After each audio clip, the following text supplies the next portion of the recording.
Hi, everybody, and welcome.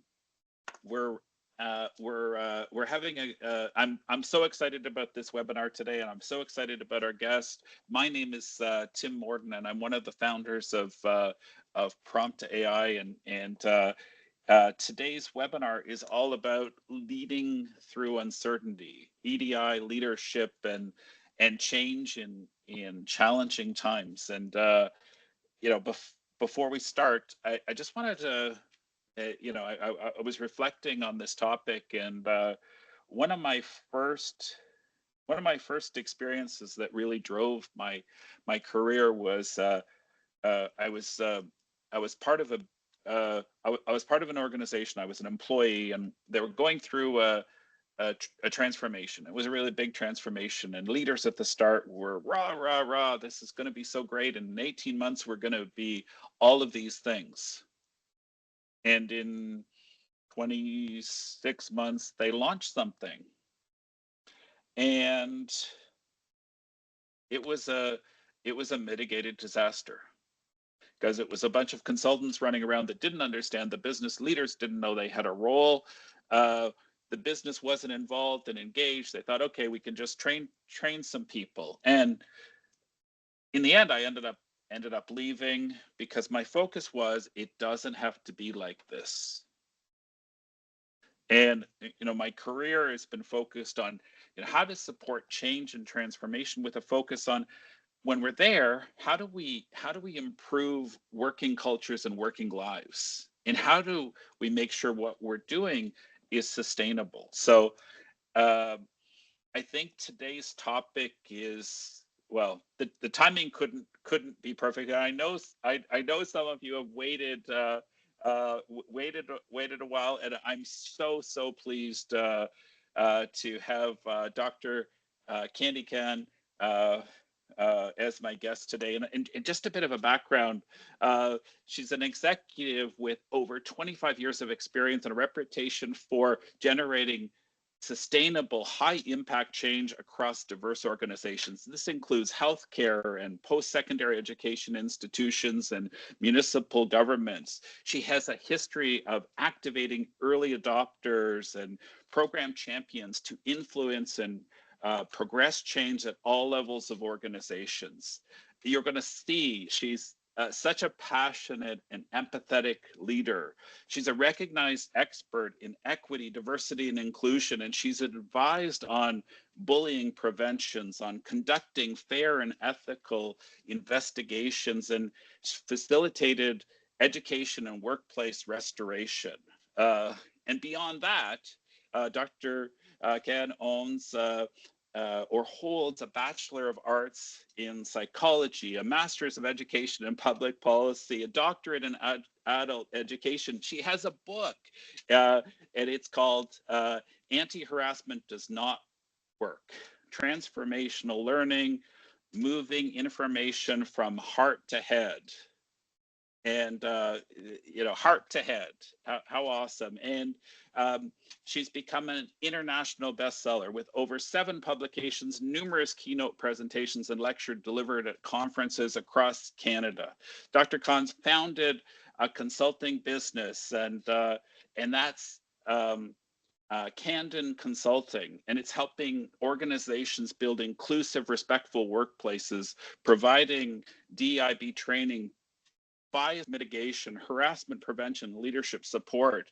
And it was founded to really tackle those micro inequities and workplace harassment. And it's really supporting leaders and teams with DEI strategies, culture change, and building respectful workplaces. So also I do want to mention her contributions have been recognized with over 11 awards, including the Alberta 100-Year Commemorative Award for her support of new immigrants to Canada. So we have a tremendous leader who lives and breathes her values, and I'm so honored to have you joining us today, sharing your thought leadership, and what an amazing topic to have you speaking to, like leading through uncertainty, EDI leadership and change in challenging times. And we need to hear from incredible leaders like yourself. So thank you so much for being here. And I want to hand it over to you for your opening remarks and thoughts, and we'll get it going. And for the audience joining us today, thank you so much. We'll be sharing the recording after. We're going to welcome your questions, your comments in the chat. You can either use the chat or the Q&A, and well, let's get this conversation going. So over to you, my my friend and honored guest. Thank you so much, Tim, for that fabulous, very heartwarming welcome. And I feel your love through the screen. So thank you so much. Thank you to all those who join. I see many of these names, and I think you are my mentor. I've learned so much from many of you on this call. So I want to thank you for sharing your wisdom. You know, when you read my bio, I still declare I don't know much because I'm still a student. I'm still learning. There's not a day that goes by where I think, I just didn't see this angle. So I'll just begin with where I left off with Tim before all of you join. This idea that, you know, when we mention words, what do these words actually mean?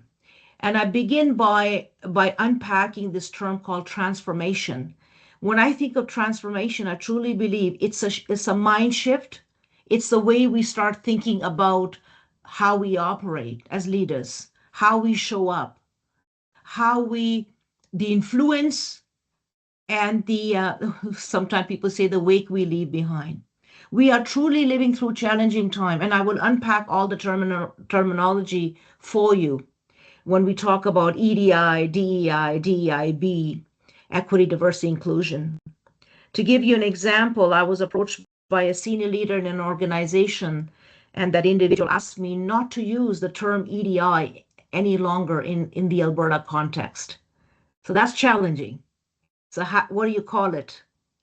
Are we saying that we no longer honor human dignity? Are we no longer valuing the perspective people bring? So I'm here to to have an engaging conversation with you. I'm not here to lecture at you. My job is not to guilt and shame anyone, but I'm here to really have an interactive conversation with you.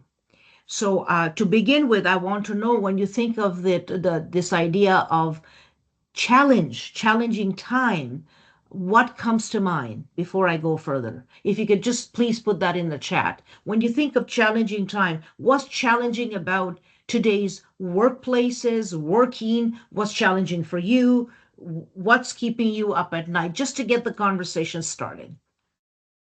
If you wouldn't mind putting it in the chat, please. Just to warm things up. Not all at once either. It's difficult online. When we're in person, we can actually have this conversation. And Tim, you can even throw one just to get things started. Yeah, I think one of for me one of the challenges that we're seeing is a pullback on companies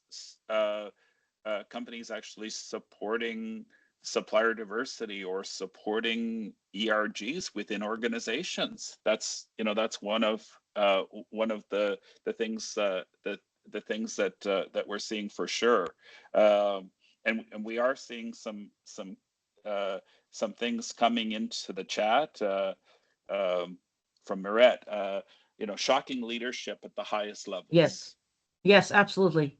And that's my target audience, is the folks at the very top. We could call them senior leadership team, the CEO of the organization. Absolutely, I agree with you. And that is shocking, because you can have a policy and you can have a statement saying we're inclusive, where everybody belongs. But how do you measure belonging?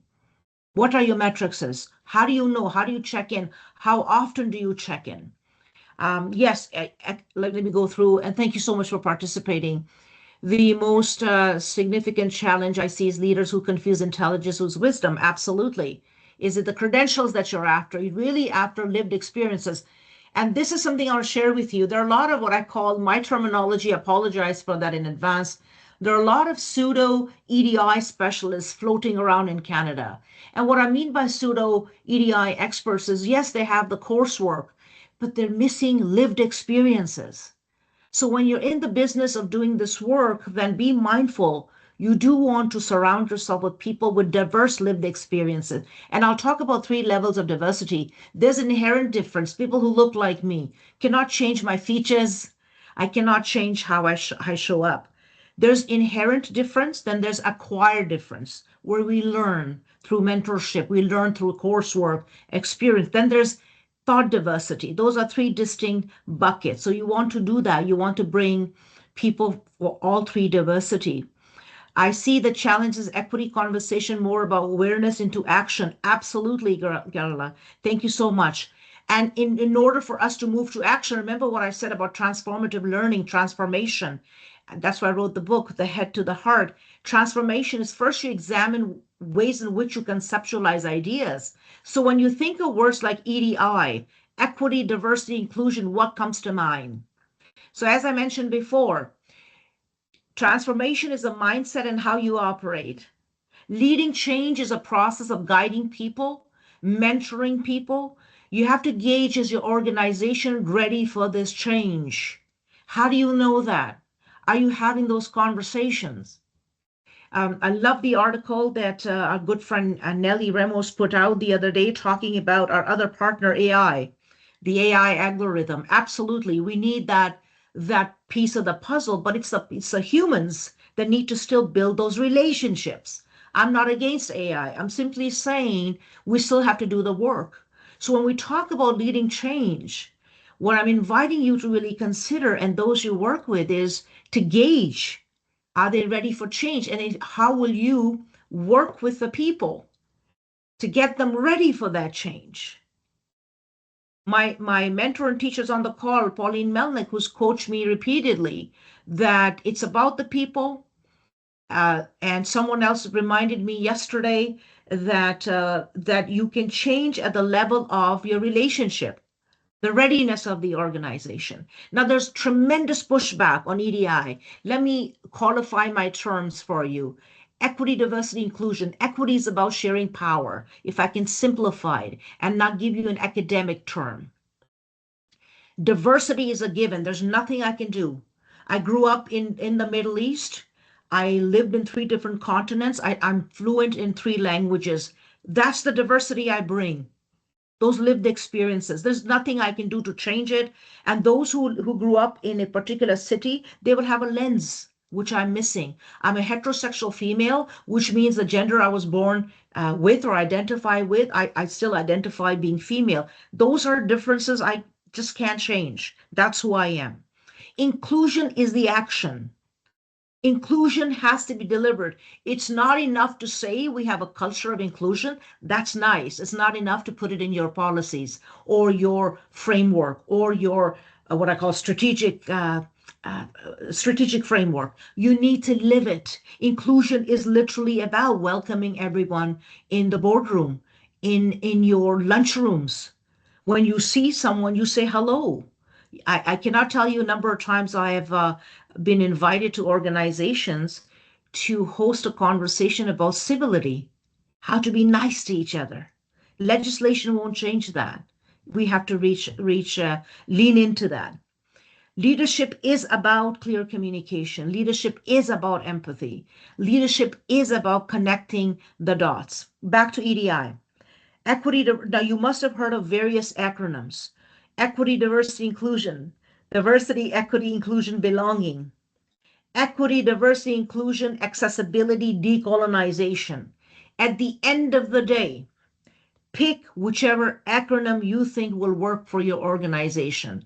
But know this, that whatever acronym you use, we're back at making sure people feel a sense of purpose, identity, they feel valued, respected, and they feel that there's fair and equitable treatment and there are opportunities. And those opportunities are not denied based on your difference. I will pause and go back. Tim, am I missing anything from the chat? Please highlight for me. No, no, there's a few things in the chat around AI, and it's it's really interesting because with prompt AI, we've been leveraging AI to support culture change and some really interesting things. In order to do this right, we need leaders to be courageous leaders. Yes. We need them to be open to the truth. And one of the things that we have to do as an organization is we have to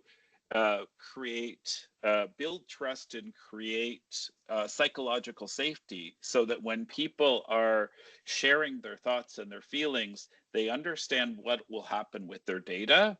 Yes. They understand how we're protecting their anonymity, where they understand all of that. But what really does happen is there's still a lack of there's still a lack of trust because people have seen over the last many years. I'll give you one example. With one organization, there was people who said, for the last 25 years, they haven't wanted to hear from me honestly and openly. And if I ever did share, they thought I was a troublemaker. So now they want to hear honestly and openly. Is that real? And the other real disconnect is we see organizations that are getting the 100 best of and and uh, and and employees know that it's a pay to play.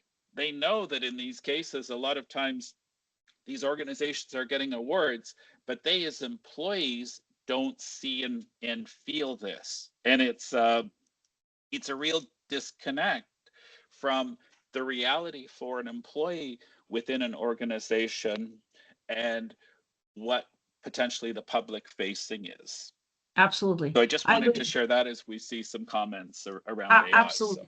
Absolutely. And I'll go back to what Dr.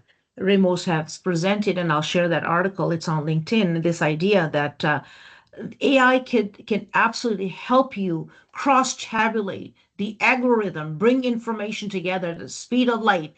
Absolutely. But it will still take a human to build and sustain those relationships. Correct? It'll still take that human to the comment made earlier, this idea that accents are, there's a hierarchy of accents in Canada. I've been in Canada since 1978. Absolutely. Yes, now we can do the study amongst ourselves, the correlation between accent and intelligence. Absolutely. But why are we uncomfortable with accents? I grew up with accents my whole life.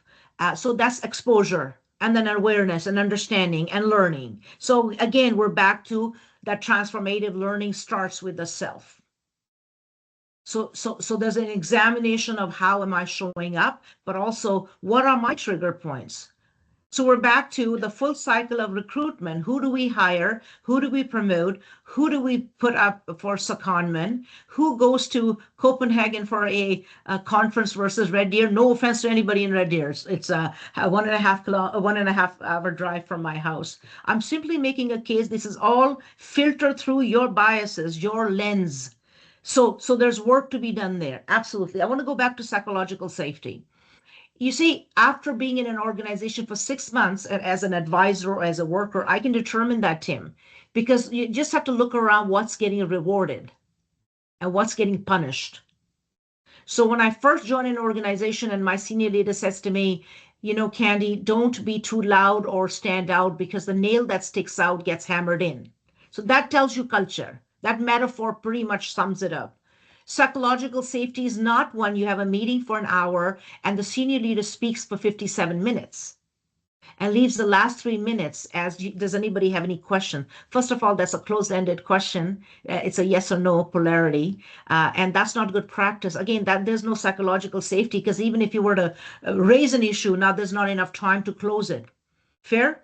So yeah, psychological safety begins with that one-on-one with my superior, how they're showing up.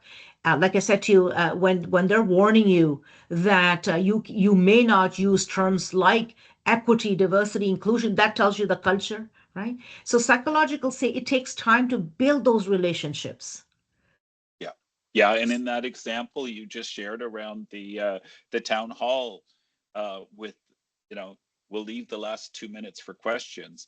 People Yes, within that culture know that they don't ask questions because they know that there's a that there's something that's going to happen, even though they've been told it's safe. They just know that those questions are not welcomed, even though they're going through the motions. They're going through the motions to do that. So yeah, Absolutely. yeah, Absolutely. it's so it's so true. And I'd love you've touched upon transformation change, and I'd love to I'd I'd love to hear from you about, how do we ensure that equity and inclusion are embedded within the organization when it Mhm. comes to, thinking about like real sustainable transformational change. Absolutely. So I'll begin by just dating myself, Tim. I started this work in 1998. Now that's a while ago. And I started this work in I'll just say, a religious centered institution that believed that there's us and then there's others. So that's the mindset, right? There's a core, and then there's a peripheral. And the idea of these diversity consultants back then was simply to make sure the newcomers merge and pretty much assimilate the best they can. Fair? Then over the years, the last, I would say, starting late 1990s and early 2000, there was a mind shift based on the political environment and the work I do and the work you do, which is in the realm of social justice, equity, inclusion, belonging, decolonization. It is, and I was told, don't bring in politics. It is directly related to politics. Politics has a central role to human dignity and how we treat one another. So, Tim, I would say that it begins with our mindset. How do we perceive differences? If we perceive differences as deviant, it's abnormal, then we have a problem in the shop. So transformation, sustainable transformation, before I get into actual metrics, begins with the self. So there's a journey within before we go out. So what I tend to do with the leaders who are willing to work with me, because it's a bit scathing when you work with me, because I'm going to move you to action. Fair? So where I take my leaders is to take a critical look at their social location. What's their social location? Where do they come from? What is their intersectionality? And I mean by intersectionality, let me qualify the term. It's the lenses by which I see the world. So my gender, social status, identity, race, even though it's constructed, it still matters. Where I live in Alberta, that provides a certain lens. So these are my identities, but they all cross over one another. It's not just, sort of segmented, if you will. So I invite my leaders to really examine who they are. So transformation begins with the self. Aha, then there's an awareness moment, an aha moment, which a lot of leaders then realize, I'm diverse too. So there's diversity within. It's not exotic, someone out there like Candy. No, I'm diverse. I bring different lenses. Now, the question is, I was looking at the board of directors in Spruce Grove. Yeah, there's not much diversity at the table. It's a public document. Anybody can download the document from Spruce Grove and take a look at the committees. Now, the next questions for leaders is to ask themselves, who's at this table? Which lenses am I missing? Because there's no way I'm going to have all the lenses. I have a lot of biases. And when you read my bio, I'm here to tell you I don't know much. I'm still learning. And I have a lot of biases. I apologize for ableist language, blind spots, but I've yet to find another word. So the lead is to then reflect on, who am I bringing to my table? Which lenses am I missing? Who's my go-to person all the time? Who do I promote? Who do I mentor? And my invitation again, and you can take this message back to your organization, my invitation to leaders is to invite, to mentor someone at the other end of the spectrum. People you do not share social location, intersectionalities with, because you're both going to grow. You will mentor the person, you'll also learn, because there are different ways of being. A fancy word in philosophy, we call it ontology. You can't learn it. It's the being. It's how you live. I, Candy Khan, as a racialized minority, living in Canada since 1978, have a particular lens. Tim, you have a particular lens, and I value your lens because I'm missing that lens. Fair? Yeah. So Yeah. to answer your question, the transformation begins with the self exploration. Take a look. The third, then moving from there, you need to truly embed the principles of EDI. If you don't want to call that, for those who don't want to call it, let's call it belonging and inclusion. What are those principles? Well, people need to feel valued. Back to your psychological safety. People need to be heard in multiple modalities, not just performance reviews. You need to do interviews, one on one, informant interviews, surveys, and those surveys may not be housed internally. I'll repeat, HR may not collect that data. It has to be housed externally. So when you're forming your vision, your strategies, you need to consult, partner with your staff, unions. I don't like the word stakeholders, so I'll say partners. So that's how you begin with the vision, and the principles of EDI need to be embedded, and then you need to measure. So when you say to me as an organization, we are inclusive and welcoming, how do you gauge that? Fair? And then Indeed. and last portion on that, I mean, I have 15 clusters. I mean, I can go into details, everything from recruitment to classification. I won't. If anybody wants to have that conversation, I'm more than happy to sit with you and go over those 15 clusters. But last portion, I'm a big proponent of, and when I gauge an organization, one of the first thing I look at, uh, beside the pictures on the wall, I always take a look at the leadership pipeline, if you will. The second thing I look at, Tim, to gauge the culture of the organization is their respect in the workplace policy and the procedures. That's very telling. I'm Yeah. a big proponent of, if you want to create an inclusive, welcoming, respectful, trusting organization, that you have to house your complaints externally. I'll pause here and I'll see Yep. what else is happening in the chat. Over to you. Wonderful, wonderful. And it takes me back to an organization we were supporting, and somebody described it as a latte with a very frothy, foamy white top layer. And and I think that's that that was something that came to mind as you were talking.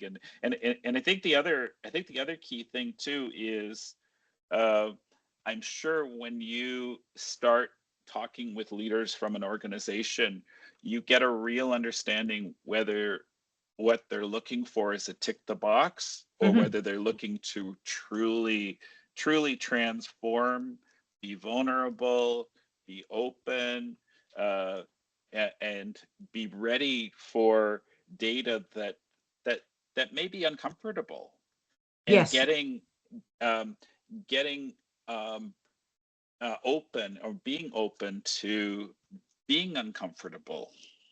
absolutely. Absolutely. So my whole career, starting 1998, I hate to say this, I work across Canada, in BC, in Ontario, and Alberta. Of course, consulted in Saskatchewan as well. I hate to say this. I'm going to use one of my framework. It's called the IDI, the Intercultural Development Inventory, Tim. It's a scale to gauge your readiness for difference, and this idea of different ethnicity, different cultures. So there are five right? Range. It just goes from denial of difference. So that's where you don't think differences truly matter.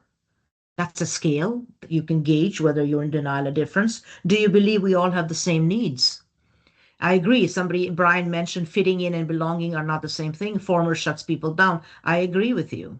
So, but if you're in denial of difference, Brian, you're not going to say or think, I'm not saying you are, that you need to do anything different to include people. So there's denial of difference, Tim. Then the next level is called polarization. It's always us and them, and us is always better than the other ways of being. Fair? So you mentioned white European male. I need the white European lens. So I'm not minimizing that lens at all. I'm not taking away the Christmas tree and the Christmas greeting. Trust me. I say EDI is about adding, not deleting. So we add. So the next level is polarization, us and them. The third is minimization. I'll come back to that. Fourth is acceptance, and the last is adaptation. So Tim, minimization is exactly that. It's compliance. So since 1998, most of the organization will do that tick box of, we have a policy on EDI, checkbox. We have a respectful workplace policy procedures, checkbox. We have an affinity group, which is also sometimes called they could be segregated by gender-based, sexual orientation, race-based, whatever you want to call it, equity groups, affinity groups, whatever language you want to use. So these are all check boxes, right? And then to your point earlier that they're winning these 100 best service awards, best, yes, there's the disconnect. Because when I fill in those applications, I can actually prove to you that I do have these products, if you will. But the real question is, again, transformation, sustainability, how do they land on people? The Kirkpatrick evaluation is that you offer training, and then you have to find out if people understood what you offered. The third is application, and the last is the behavioral change. There's your Kirkpatrick evaluation, because I use various tools. Yes, thank you, Pauline. Most organizations sit in polarization. Absolutely. It's always us and others. So I agree with you that we need to try harder when it comes to this idea of how do you embed the principles of EDI? How do you measure? And we are strictly in compliance at the moment because there's still the human rights legislation. We're still mandated under the human rights, the Bill of Rights, the Charter. So you have to be careful that you don't violate those.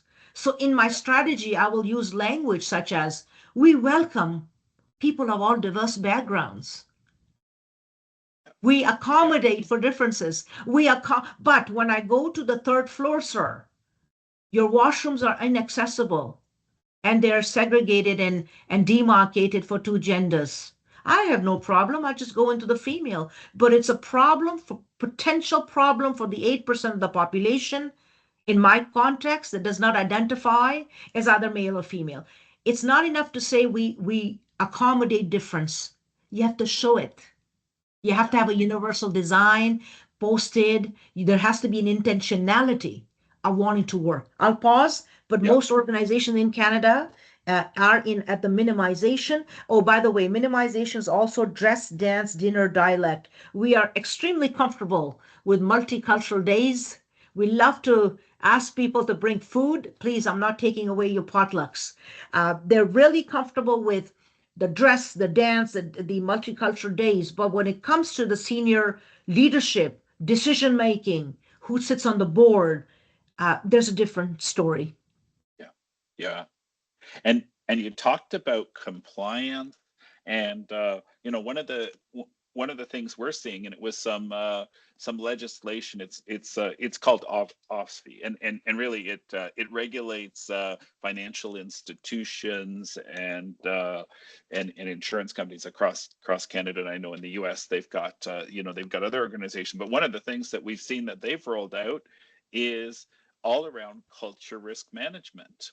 Yes. So getting, from a culture perspective, I'd love to get your take on that and those type of frameworks, and Sure. really, I think there's a lot to unpack there. I would imagine. So thank you for that, Tim. I see these new titles coming up. And to your point, culture risk management. Let's unpack that. What's culture? Is it the artifacts? Is it the boss shaking hands with the premier? I'm just giving you examples. Is it the logo we have on our uniforms? Is it the branding? Let's qualify culture. Or when I use culture, is it the way in which you host a gathering? Ways in which you treat a complaint when it comes through HR or a supervisor? Is culture how your leader speaks with you or doesn't communicate at all? That's culture. I'll give you a concrete example of what I witnessed last week. Sending in the minutes and the agenda an hour before a meeting. That's culture. Inviting someone to the meeting and then recalling the invitation. That's culture. Removing a role in a particular area to another area without consultation with the very person you're moving. That's culture. So when we talk about this culture risk management, what is the role? What is the role? Is the role simply making sure that there are no lawsuits. That's a different conversation. Then you know what? Stay in compliance. Just stick Yeah. to make sure you don't discriminate, or if you discriminate, you kind of quell the water a little bit, calm the waters, they call it, mitigate, downplay, damage control. That's another way to mitigate risk is, you'll get a call from HR saying, oh, I heard so and so is talking. Let's try to minimize and reduce the tension, right? So if you want to stay in risk management, that's not progressive. That's not looking again, taking care of your people. If your people are the most important people, then you're going to get stuck in this idea of do the bare minimum. Traditional project management, yes. Cost risk, yes, absolutely. Absolutely. I will go through all the notes later and I will respond. But my question back, Tim, would be, what is your understanding of culture risk then? What are we talking about? Well, some of what we're seeing, and it's very this legislation is very vague, but what we're seeing is there's a need for leaders to be accountable. There's a need for the board to be accountable. There is some language around making sure that you don't have a toxic culture, Aha. as they call it. It's there's not a lot of specifics yet. There's very little uh, about about measurement. There's very little about uh, actual definitions, but it seems to be a real current buzz. Mm-hmm. Mm-hmm. So let's talk about accountability for leaders then. How do you hold yourself accountable? I propose 360 evaluation. I propose a biannual uh, pulse survey. I propose to these organizations a demographic survey. There's a lot of pushback at the moment to do any of them. So if you don't know who you're serving, be it your customers, your clients, your patient, whatever language you want to use, and you don't know who your, what's the demographics of your staff, it's difficult to move forward. So let's start there. Yeah. There's accountability. So when you mentioned this idea of risk management, let me just quote something for you. What I've quoted, one of the leaders. There's so a lot of the assessments I've done and audits I've done across Canada, Tim. They're in what I call reactive phase of EDI. They're reacting. There's a complaint, there's an issue, let's solve that. They're not in the best practice transformation level at all, proactively looking for things. So the reactive is essentially that. You can do that under the risk management umbrella. You can just make sure you have an EDI policy, you have a mission statement, you have a vision statement, but you have no outcomes. You don't commit to outcomes. So you Yeah. so my end game, folks, when I do this work is not simple, but I'll give them to you. The end game for me in EDI is ensuring the workforce broadly reflect those I serve. That doesn't mean lowering merit.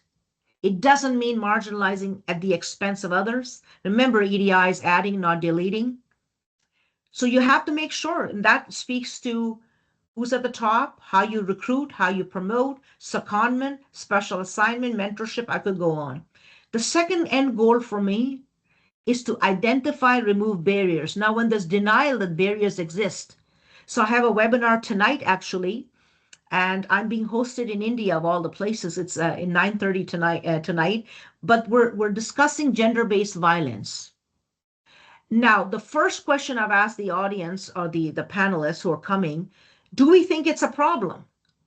So, Tim, that's where we start with. Do you think it's a problem? Because anytime I bring up an issue, I'm being told that it's my problem. I see this as a problem.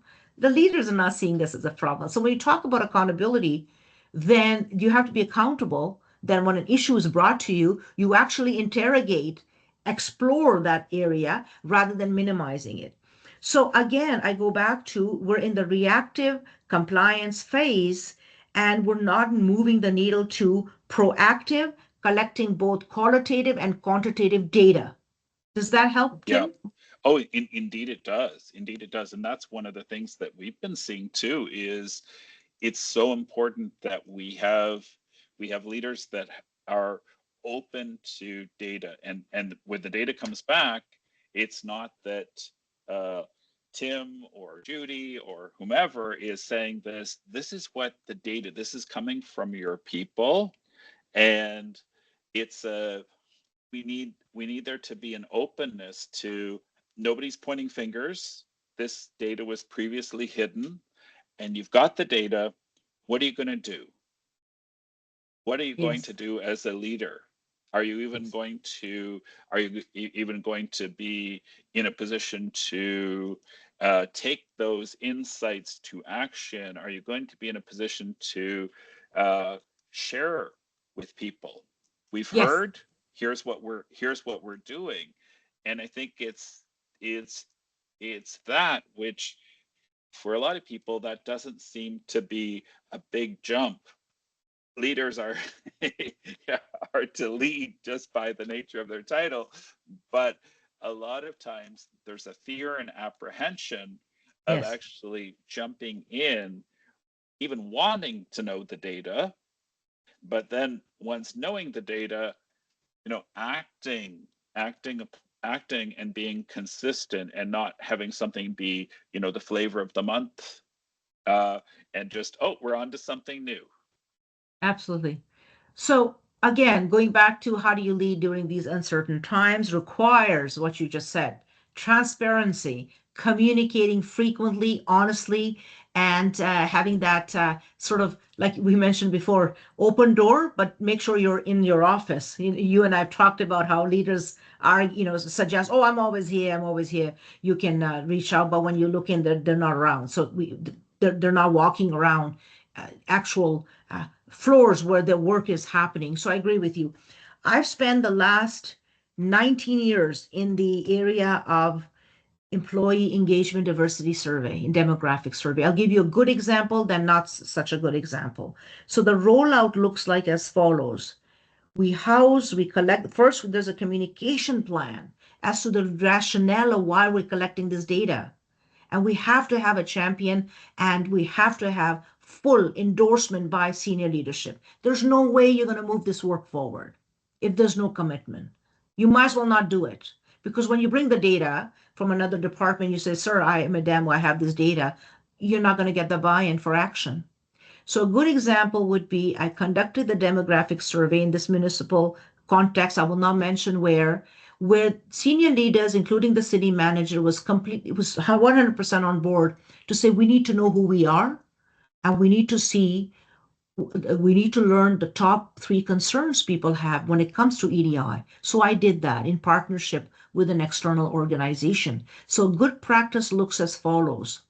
As soon as the data came in, we distributed full copies of that report because people own the data. It's not the senior leaders because they took the time. By the way, our response rate for the first time, it's the first ever demographic survey, was 67%.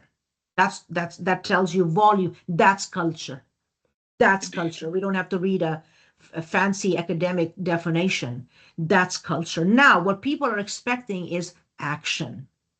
So what I did then is I went back to what I set up a partnership with unions, with the five departments, the senior leaders in that department. And when the data was shared, each department received their own individual report to see, transportation services is different than community services. They have different services, different needs, different practices. So we need to address those issues differently. One is a worker who's on shift work, comes and goes, works outside most of the time. These are office workers. So there's differences, again, in ways we work, what we need. The third step was then to come up with action plans for each of those departments, working with each of these commissioners, and then sharing the plan. That's transformation. So communication, transparency. Now, not such a good example is HR conducts these online surveys and suggests that they will be in action and actions, and 3 years later, nothing is being done. Now they're rolling out another survey. called the pulse of the organization. Tim, that will not be received well. I should say possibly not received well. And when they haven't seen any action, where women spoke 3 years ago to say we are being overlooked for promotion, and somebody mentioned accent. So minority groups are arguing we're not picked up under the mentorship program. Now you need to address those. And by the way, I conducted my first ever respect in the workplace survey back in 2008. And in this particular organization, 76% of the people who responded to the survey reported that they either felt or experienced, and I define what discrimination, bullying, and incivility is. They've experienced discrimination either by a colleague or a customer or their supervisor. And the challenge is they don't feel comfortable going to HR. And it wasn't addressed. Yeah. So I agree with you. The leadership, accountability, key strategies for leaders, communicate. This is not to be kept, the results of the surveys are not to be kept a secret. It has to be shared, and then actionable item. And of course, agile change. Things happen. Maybe the old regime changed. No problem. We're still going to address these issues. Because the argument I often get is, Candy, this survey was done 2 years ago. It's no longer valid. Another argument is, everyone's having a bad day. So they were just having a bad day. Well, I can understand that one or two individuals are having a bad day, Tim, but Yeah. I don't think 76% of the organization is having a bad day. No, no, and what we're seeing is we're picking up the biggest themes, right? And understanding the biggest themes. And it's not the one-off that somebody is having a bad day or has an axe to grind or whatever that is. It really is being able to look at, hey, what is really happening here? So I'd love to ask the audience, and you know uh, if you could into the chat again, we'd love to know, are you comfortable embedding the principles of EDI either within the organization you're working with or with the clients that you're working with? So the question is, are you comfortable embedding the principles of EDI either within your organization or organizations you're working with? And while people are thinking, Tim, brilliant question. Of course, if we're comfortable, or is the organization ready for this level of change? That could be always have and always will. Thank you. So the other question is, you might be ready and willing to recommit it to social justice, change, and creating a respectful culture. Is your organization and the senior leaders comfortable? Going back to my 4 goals, ensure that the workforce broadly reflect the demographics I serve. Identify, remove systemic barriers, to your point about survey. The third is ensuring we work in a respectful manner. For that, you need your data. You need to know. I would appreciate, and I've done this work where I get HR to produce a quarterly report of the number of complaints, concerns coming in, and then taking a look at high turnover. Then I cross-tabulate that data with other metrics, such as, and I have Dr. Ramos on the call, would love to partner with you to then, because AI can do this for us, right? I don't have to sit there and count. Then I cross-tabulate that data with comings and goings, short-term disability, turnover, number of new hires. You got to correlate, and then the engagement survey. So you got to cross-tabulate your respect in the workplace complaints with all this other data to get a full picture of, again, the culture we have. And my last goal is, doesn't matter if I've worked in healthcare, post-secondary institution, municipal government. The last most important goal, folks, how do you know you're meeting the diverse needs of your citizens slash patients slash students, clients, whatever terminology you want to use? Over to you, Tim. Wow. I just wanted to say, just looking in the chat, it's obvious we've got some real leaders on the call, leaders who live their values, and you know, that to me is so heartening. You know, and if you've got additional questions, please do put them into either the Q&A or the chat for Dr. Candy. And you know, the one thing I the one thing I know we're getting short on time is, you know, we part of this session's called you know, EDI, leadership and change in challenging times. Love to hear from you. These are, you know, these are challenging times, and we've talked about that. How how best in your, you know, from what you've got, do we show up, Yes, and do we lead during these challenging times? So would really love to hear your thoughts there. And I know you do continue to lead, obviously, through these times, and you continue absolutely. to show the way. So what I'm about to say is going to sound like obvious and common sense to most of these brilliant people who are on the call, but I'll just reiterate for those who will be able to or join us later or listen to the taping of this conversation. Tim, I'm spending tremendous time on self-care, to be frank with you. Self-care.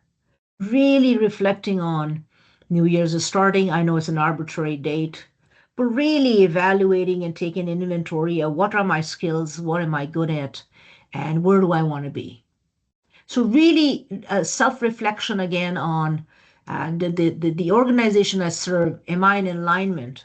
The values they hold, right? So that's, you have to do that. Nobody's going to do this for you. Like my good mentor say to me, no one's coming to rescue you, Candy. You have to rescue yourself, which is true, right? So self exploration, self care is really important as we work through these uncertain times. Will I give up on EDI? Absolutely not. It's in my DNA. Because remember what I just shared at the start of this conversation. I'm an immigrant, I'm a settler, I'm on Treaty 6 territory. I came from somewhere. Yeah, So I'll yeah, always be the other. Sorry to say, I'll always be the other. So it's in my DNA. I can sense when I'm being othered in these spaces. Not intentionally, sometimes it's unintentional. So I get it.